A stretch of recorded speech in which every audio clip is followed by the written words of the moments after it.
My name is Jessica Lopez, and I'm one of the genetic counselors here at Greenwood Genetic Center. Your provider recommended a test called whole genome sequencing, or WGS, and I'm here to provide you just a little bit more information about that. First, let's review some background genetic concepts. Our bodies are made of millions of cells. Each cell contains a full set of our genetic instructions, which are organized into structures called chromosomes. If we stretch out the chromosomes, we begin to see the genetic code written out in letters. These letters make up thousands of individual instructions called genes. Genes code for proteins that help our bodies grow, develop, and function. If you think about the genes made up of letters providing instructions to the body, you can imagine that it is important that the instructions are written clearly in a way the body can understand. This test specifically looks at those instructions and how they're spelled. There are many different types of spelling changes that can occur within the genes that then causes problems for the way the body forms or functions. These changes have historically been called mutations, but are now more commonly referred to as variants. WGS is a genetic test that looks for spelling changes, not only in the pieces of genes that code for proteins, called exons, but also in the closely surrounding information called introns.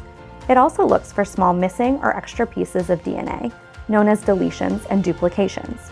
We also call these types of spelling changes copy number variants. If available, your provider will likely recommend that we get samples not just from the patient, but also from the patient's parents. Including parent samples may help us understand a patient's test results. If parent samples aren't available, we can still run this test for the patient alone or for the patient and just one parent. The primary reason for doing WGS is to identify a genetic cause for an individual's symptoms.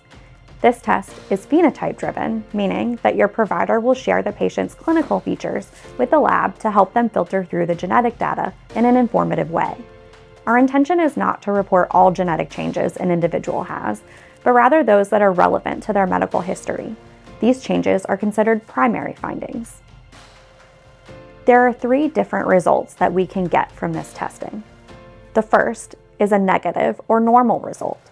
This means that we looked across all of those genes in the genome and didn't find any changes that we think are causing problems.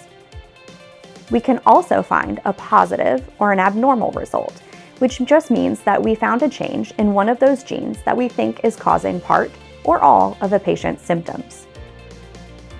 The third result is a variant of uncertain significance, or VUS. This means that we found a change in a gene, but we aren't quite sure if the spelling change causes a problem or not. In these situations, your provider might recommend additional testing or evaluations, or they might wait until we've learned more information about the change. As we learn more information, these variants of uncertain significance can be either upgraded to pathogenic or disease-causing, or downgraded to normal results. Please know that in genetics, we are learning new things all the time. So even if you receive a normal result now, it is possible that we will contact you in the future with an update.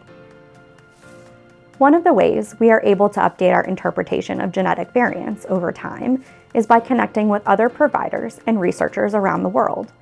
A tool that helps us to do that is called GeneMatcher.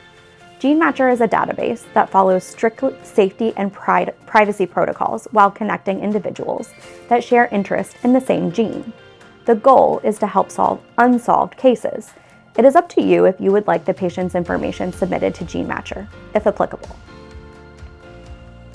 As we're looking across all of the genetic information, we can identify additional spelling changes in genes that do not explain a patient's history, but do increase the risk for health problems like cancer or heart disease. These are considered secondary findings. If you would like, our lab will report changes in these genes that cause medically actionable, typically adult-onset conditions. We consider a condition medically actionable if there's something we can do to minimize a risk or catch the condition early, such as taking a preventative medicine or screening at a younger age than the general population. It's up to you whether or not we report this information on the patient. If a secondary finding is identified in the patient, we do not automatically report which parent also has the variant, but can provide this information if requested, since it can have implications for the parent's health and management as well. As we've discussed, WGS includes the genetic information found in the nuclear genome, but it can also include the mitochondrial genome.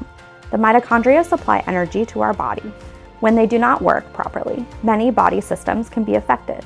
It's up to you and your provider whether or not you want to include the mitochondrial information on the WGS test report.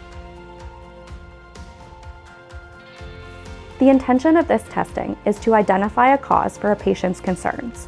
However, we can sometimes uncover unexpected or incidental information that can impact the patient and/or their family members. For example, the test may reveal that a patient may develop additional health problems in the future. If parent samples are included, it may reveal that a patient's parent has the same genetic condition as their child, that the parents are related to each other, or even that one of the patient's parents is not their biological parent. It is also important to keep in mind that this test doesn't detect all possible genetic changes, so there might be more testing recommended if this comes back normal.